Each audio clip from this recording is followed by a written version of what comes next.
durante los últimos meses hemos experimentado a nivel mundial un cambio en nuestras vidas. Esto es producto de esta pandemia que ha llegado para cambiar el diario vivir de cada individuo, tanto de los niños, los adultos, jóvenes y ancianos, porque nos hemos tenido que someter a un aislamiento que en muchas personas es más pasable porque están acostumbrados a estar en casa realizando cosas, pero en las personas que están acostumbradas a salir diariamente, pues ha provocado lo que es un poquito de estrés, ansiedad en nuestros niños, que lo tenemos que tener en nuestros hogares, que ya no pueden ir al colegio, los que no pueden salir a hacer sus tareas de trabajo, han tenido que cambiar su estilo de vida. Todos estos temas o estos problemas acabados de mencionar pueden afectar nuestra boca, nuestros dientes, nuestra mandíbula y nuestra articulación. Este es el tema que le voy a tratar hoy. ¿Cómo puede el bruxismo ser producto del estrés provocado por la pandemia? Hola amigos, yo soy la doctora Aneris Rodríguez y les doy la bienvenida a un nuevo video. Antes de continuar el contenido de este video, los invito a que se suscriban al canal, a que le den like, a que compartan y que activen el botoncito de las notificaciones para que siempre que yo suba un video les llegue la información. Continuando, muchos de ustedes no saben lo que es el bruxismo.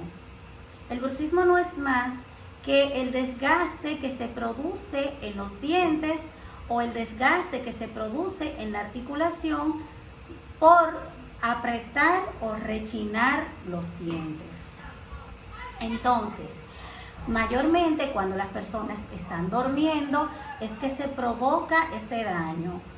Uno o el que lo padece no se da cuenta de que tiene este mal hábito, pero los que están al lado pueden observar y son mayormente los que informan.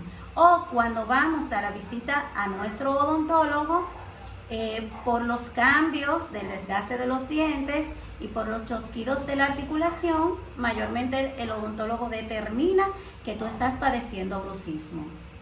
Ahora, importante, ¿qué nos causa el bruxismo? ¿Por qué a las personas nos da bruxismo?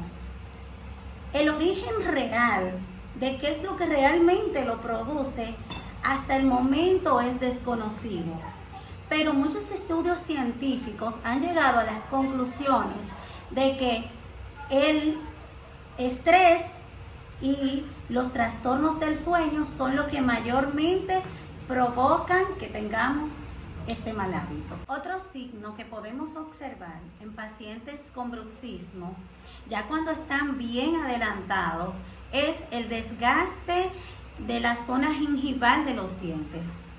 Esta área no es más que la parte en la que el diente se une con la encía. En esta zona, que es donde el esmalte, que es el tejido más duro del diente, contiene menos el diente, entonces se desgasta por apretar tanto y se hacen unos hoyos, unas clases quintas, que en esta imagen que les voy a colocar aquí lo van a observar bien. Esas aberturas son también productos del bruxismo. Ahora, otra parte importante es, después que tenemos el bruxismo, que padecemos, ¿qué debemos hacer para controlar el mal hábito y para corregir la situación que se nos ha venido encima? Bueno, existen unas guardas o placas miorelajantes que se utilizan para colocarlas en la boca para que cuando apretemos los dientes no haya contacto entre ellos y de esta manera vamos disminuyendo el mal hábito. Una cosa, ya los problemas que fueron producto del bruxismo con este aditamento que colocamos, o sea, con estas guardas, no se va a corregir, no.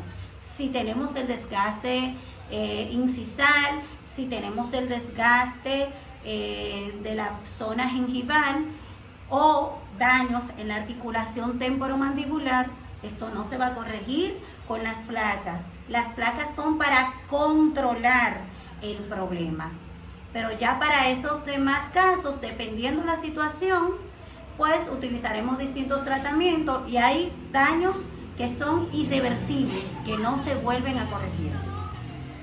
Es bien importante, ahora que ya ustedes saben, que ustedes mismos se chequeen y vean cómo están sus dientes, y si ven cualquier dificultad, cualquier anomalía, pues que vayan al dentista para que le corrijan cualquier problema a tiempo antes de que se incremente el daño. Ya que como estamos viviendo en unos momentos donde hay tanto estrés, pues podemos tener este mal hábito y no saberlo. Amigos, espero que toda la información que hemos suministrado en este video haya sido de importancia para ustedes, que les haya gustado y que les haya servido para aprender. Hasta la próxima, suscríbanse, les recuerdo de nuevo, y nos vemos en un próximo video.